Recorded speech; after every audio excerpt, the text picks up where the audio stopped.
നിങ്ങളുടെ ജീവിതം വലിയ മാറ്റങ്ങളൊന്നുമില്ലാതെ ഏകദേശം ഒരേപോലെ ദിവസവും ആവർത്തിച്ചുകൊണ്ടിരിക്കുകയാണോ? ഒരുപക്ഷേ അതെ എന്നാവും അധികം പേരുടെയും ഉത്തരം. ഇത് ശരിയാണ്. കാരണം മിക്ക ദിവസങ്ങളിലും നമ്മൾ ഉണരുന്നത് ഇന്നലെ ചിന്തിച്ച അതേ കാര്യങ്ങൾ ചിന്തിച്ചും, ഇന്നലെ അനുഭവിച്ച അതേ വികാരങ്ങൾ അനുഭവിച്ചും, ഇന്നലെ പ്രതികരിച്ച അതേ രീതിയിൽ തന്നെ പ്രതികരിച്ചുമാണ്. പക്ഷെ പിന്നെ നമ്മൾ ചോദിക്കും, എന്തുകൊണ്ടാണ് എൻ്റെ ജീവിതത്തിൽ മാറ്റം സംഭവിക്കാത്തത്? നമുക്ക് മനക്കരുത്ത് കുറവായതുകൊണ്ടാണോ? അല്ല. ഡോക്ടർ ജോ ഡിസ്പെൻസയുടെ breaking the habit of being yourself എന്ന പുസ്തകം പറയുന്നത് നമ്മൾ പലപ്പോഴും നമ്മുടെ ഉള്ളിൽ പ്രോഗ്രാം ചെയ്തു വെച്ച പഴയ പ്രോഗ്രാമുകൾക്ക് അനുസരിച്ചാണ് ജീവിക്കുന്നത് എന്നതാണ്. എന്തുകൊണ്ടാണ് നാം ആവർത്തനങ്ങൾ പിന്തുടരുന്നത്? നമ്മുടെ തലച്ചോറ് എപ്പോഴും അതിന് പരിചിതമായ വഴികളാണ് തിരഞ്ഞെടുക്കാൻ ശ്രമിക്കുന്നത്.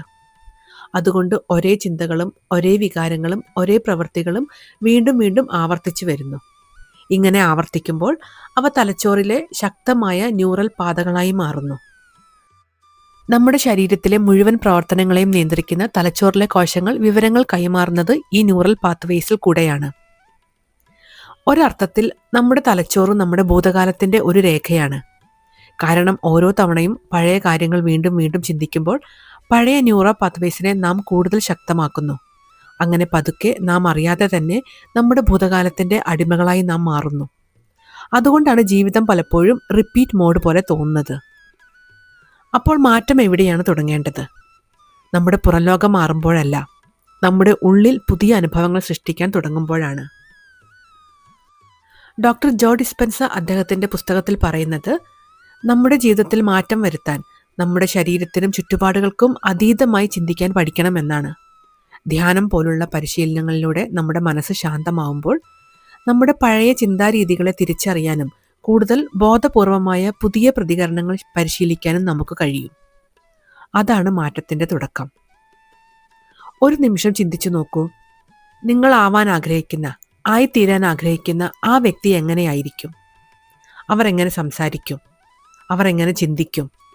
ജീവിതത്തിലെ പ്രതിസന്ധികളോട് അവർ എങ്ങനെ പ്രതികരിക്കും?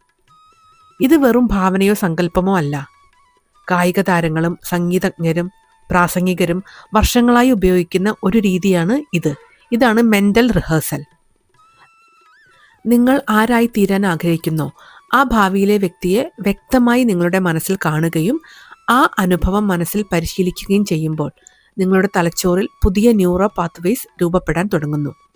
അങ്ങനെ പുതിയ രീതിയിൽ പ്രവർത്തിക്കാൻ നിങ്ങളുടെ ശരീരവും മനസ്സും തലച്ചോറും തയ്യാറാവുന്നു. അവസാനം തീരുമാനം നിങ്ങളുടേതാണ്.